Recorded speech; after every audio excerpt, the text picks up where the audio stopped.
Bienvenue sur Positive et Ambitieuse, le podcast pour les femmes qui veulent réussir leur vie et se réaliser pleinement. Je m'appelle Audrey Martinez, je suis auteure, entrepreneur et créatrice de contenu. Dans ce podcast, je vais vous apporter des conseils, des astuces, des pistes de réflexion pour vous aider à vous poser les bonnes questions et pour vous aider à aller au bout de vos objectifs de vie. N'hésitez pas à vous abonner pour recevoir les prochains épisodes et n'oubliez pas de laisser un avis 5 étoiles pour me permettre de gagner en visibilité et de faire connaître mon travail. C'est parti pour l'épisode, bonne écoute!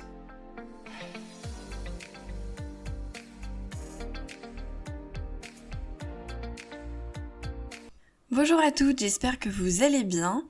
Alors aujourd'hui c'est un épisode un petit peu particulier qui n'était pas du tout prévu, mais auquel j'ai pensé en enregistrant en fait le deuxième épisode.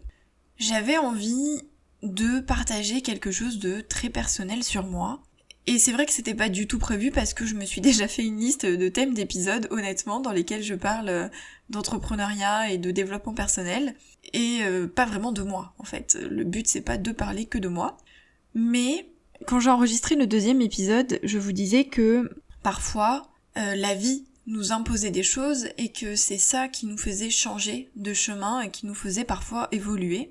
Et ça m'a donné envie de parler avec vous de quelque chose de plus personnel, et peut-être que le fait que ce soit un podcast s'y prête beaucoup plus. J'en avais déjà un petit peu parlé dans une vidéo YouTube parce que je parlais de pourquoi je m'étais lancée dans l'écriture, enfin dans la publication de mon premier roman il y a quelques années. Et je trouve ça beaucoup plus facile en podcast au sens où ça a cet aspect un petit peu plus intimiste, c'est-à-dire qu'on se sent, je sais pas, il n'y a pas la caméra, il n'y a pas la vidéo, on se sent dans un petit cocon entre nous, comme s'il n'y avait que moi et quelques copines dans une pièce avec des bougies et des cookies. Mais bref, j'avais envie de vous en parler parce que je pense qu'il y a quelque chose en fait à retirer de ce dont je vais vous parler et que ça peut peut-être vous intéresser ou que ça peut peut-être vous apporter quelque chose. Tout ce que j'espère c'est que je vais pas être trop gagnée par l'émotion parce que me connaissant, rien que de dire ça, je suis déjà tout émue. Donc s'il y a des coupures, c'est normal, c'est qu'il faut que je reprenne mon souffle. Donc il y a 4 ans, enfin bientôt 4 ans, en 2016, j'ai vécu un événement dramatique, difficile, qui a en fait tout bouleversé dans mon quotidien et dans ma vie, et qui a déclenché en fait tout ce qui s'est produit depuis. Sans cet événement, je pense que je n'en serais pas là aujourd'hui. Ça c'est une certitude, c'est même pas je pense, c'est que c'est une certitude. Donc le 14 juillet 2016, j'étais sur la promenade des Anglais, pour ceux qui connaissent, donc j'habite à Nice, et il y a eu l'attentat. Donc un camion fou qui a surgi au milieu de la foule et qui a tué plein de personnes, dont des enfants.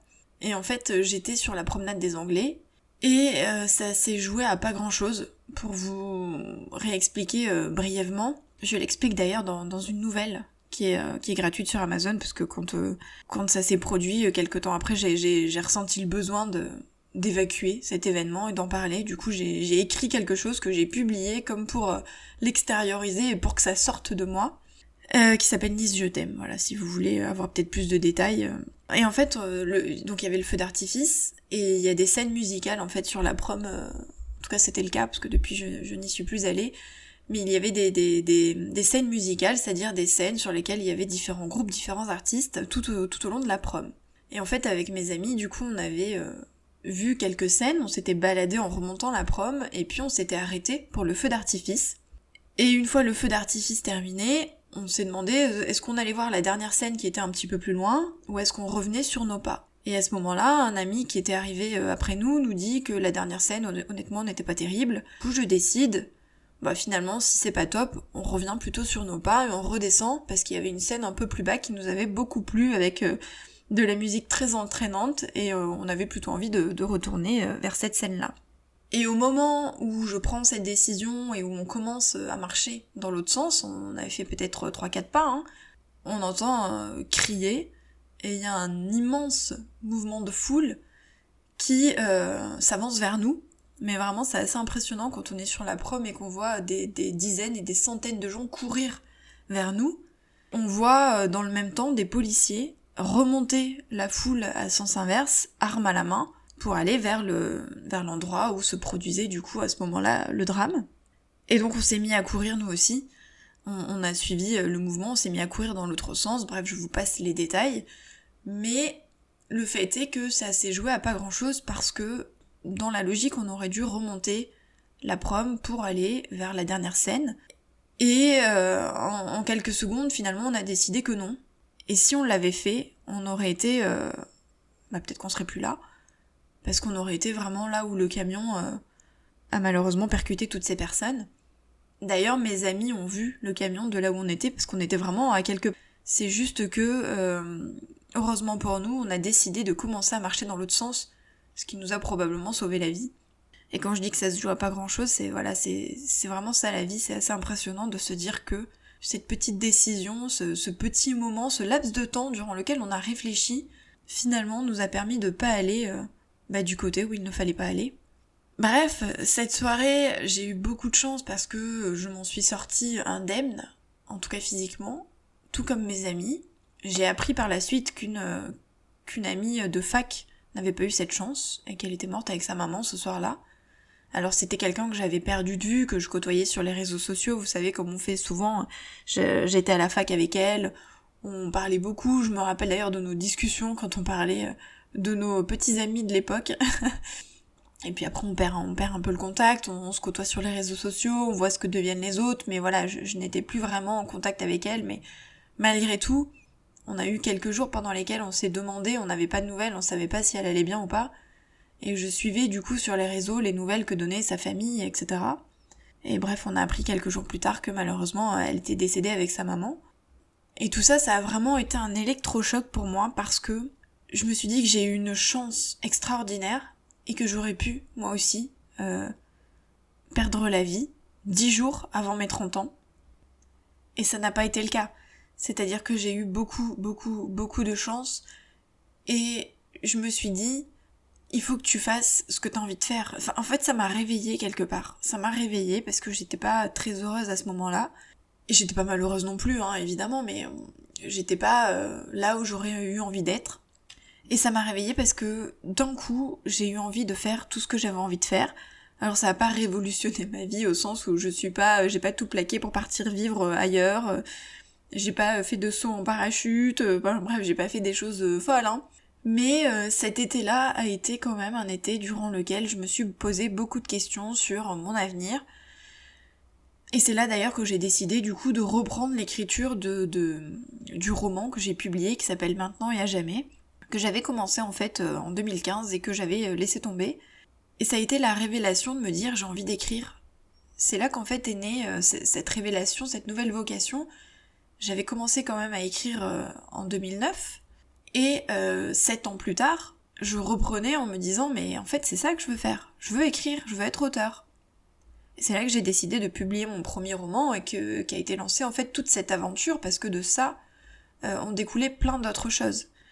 Et donc en l'occurrence, l'écriture évidemment, la publication puisque j'ai publié plusieurs romans, la chaîne YouTube, maintenant le podcast, et sans ça, je n'aurais pas fait tout ça, je pense. Après, on sait pas, peut-être que dans la vie, il y aurait eu d'autres occasions, d'autres choses, et que ça m'aurait mené à ça, peut-être, je ne sais pas.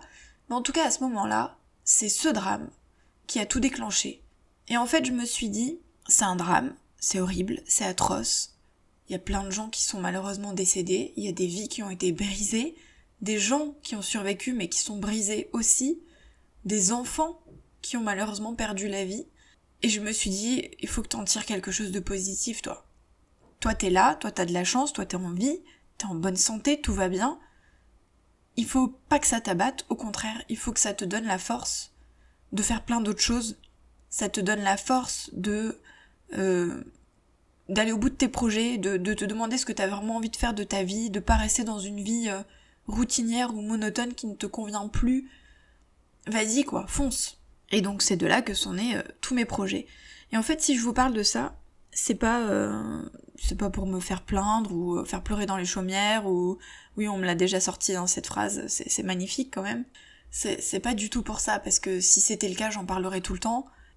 Et pour ceux qui me suivent sur les réseaux, etc., j'en parle rarement, très très peu. Il faut vraiment qu'il y ait une occasion précise.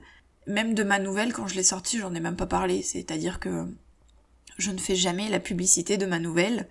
Les gens vont la découvrir d'eux-mêmes, déjà des fois c'est même eux qui en parlent, mais je n'en fais pas la pub parce que moi si je l'ai écrite, d'ailleurs c'est pour ça qu'elle est en gratuit, hein, c'est pas du tout pour vendre, c'était pour moi quoi.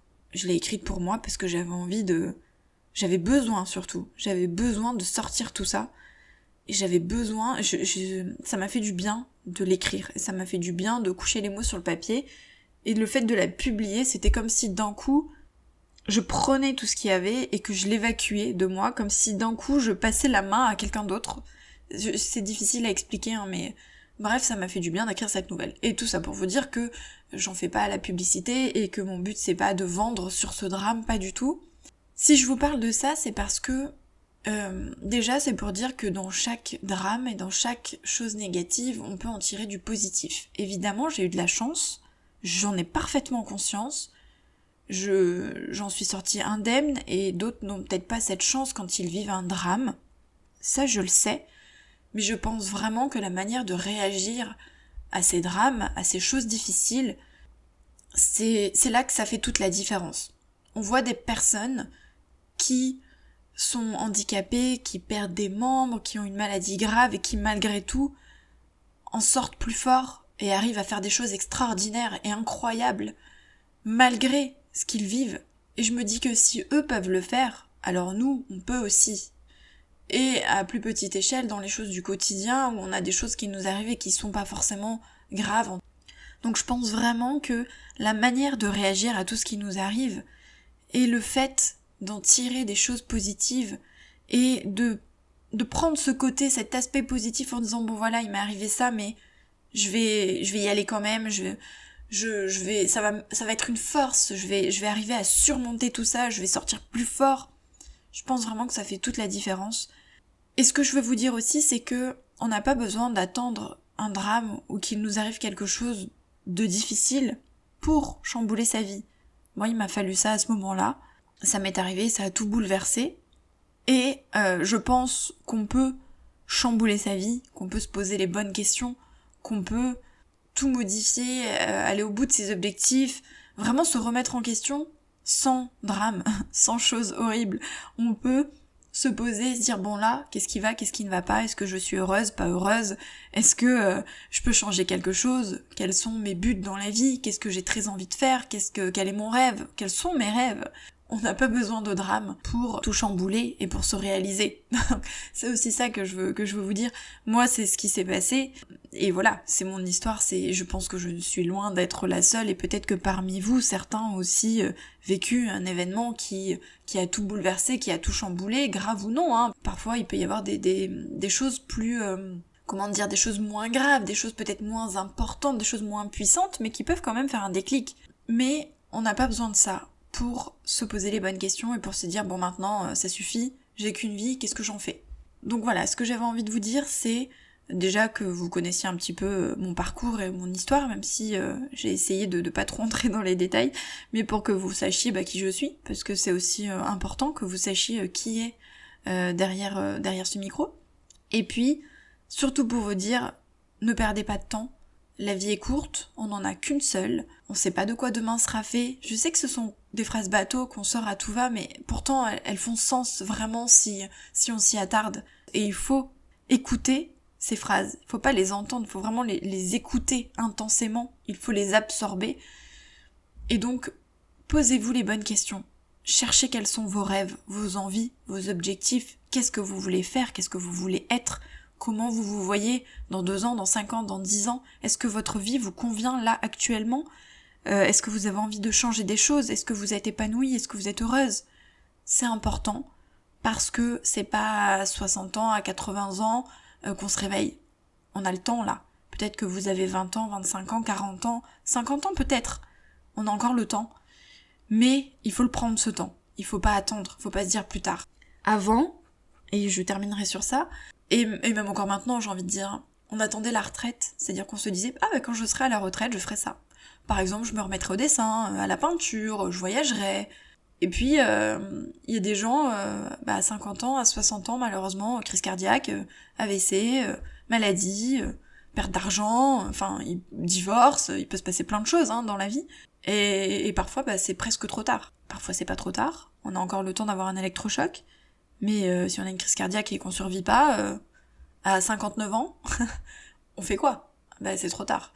Donc il faut pas attendre, il faut pas se dire je voyagerai plus tard, il faut pas se dire je dessinerai plus tard, ou je découvrirai tel pays plus tard. Non, c'est maintenant. Alors peut-être pas maintenant, là demain, on est d'accord? Parce que si vous voulez partir au Japon, bah il faut des sous. Mais c'est cette année, ou l'année prochaine je fais ça. Et puis, on se fixe l'objectif, et on fait ce qu'il faut pour atteindre cet objectif, c'est-à-dire que on y reviendra dans de prochains épisodes, mais on met des choses en place pour atteindre son objectif. Donc n'attendez pas, posez-vous les questions maintenant, parce qu'on n'a qu'une vie, et qu'il faut vraiment en profiter, et que c'est pas plus tard. On a tendance à se dire, ah bah quand la semaine est finie, il y a une autre semaine qui commence. Quand le mois est fini, il y a un autre mois, et quand l'année est finie, il y a une nouvelle année. Il y a ce cycle, vous savez, qui se répète. Et on a toujours l'impression que on pourra recommencer. Par exemple, on a passé une mauvaise journée, on se dit bah demain ça ira mieux. On a passé un mauvais week-end, on se dit bah le week-end prochain je profiterai plus. Oui, parce qu'on a l'habitude de ce cycle qui se répète. Sauf que la vie ne se répète pas, alors sauf si vous croyez à la réincarnation, ça c'est une autre histoire, mais en tout cas votre vie là maintenant actuelle que vous vivez maintenant ne se répétera pas. On n'en a qu'une, et quand elle est finie, elle est finie. C'est maintenant du coup qu'il faut vivre, parce que c'est maintenant que les choses se passent, et c'est le présent qu'il faut savourer, et il ne faut pas que penser dans l'avenir et se dire plus tard. Évidemment, hein, on peut penser à l'avenir et on peut faire des projets, mais il faut faire des choses maintenant aussi. Donc pensez-y, et peut-être mettez-vous déjà en quête de vos rêves et de vos objectifs. Voilà pour cet épisode un petit peu plus personnel, qui du coup est un petit peu plus long que ce que je pensais. Je croyais que je parlerais moins, mais voilà, quand je suis lancée, je suis lancée. On se retrouve en tout cas mercredi pour un prochain épisode, et merci d'avoir écouté celui-ci, et à bientôt!